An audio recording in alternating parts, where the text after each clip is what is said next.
Hello, yan na naman. Traffic na naman. Tayo ay susundo ng alaga. Mainit pa rin kahit October.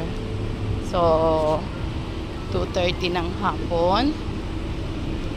October 8 na. Bilis no na. Nung ipas na ang 1 week ng October. Grabe pa rin yung init. Simoy ng hangin pa rin. So, our daily job. Yan, sundo-sundo. So, to God be the glory. Pakabuti mo, Panginoon, yung good health. Na minsan dinadapuan tayo ng ubo, sipon. Pero, nandyan pa rin, Panginoon, na our healer, no? Lagi siyang nakaantabay para sa atin.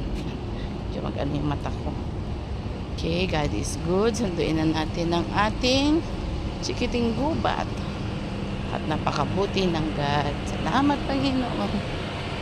Napakabuti mo. Salamat sa katapatan mo. Yan yung mga bata. Patapos na. So, maraming pong salamat. Napakabuti ng ating Panginoon. Okay, yan yung just school nila. Okay, sa Jebel High School. Just. So, ang pagpuri at pasasalamat ay sa ating Panginoon.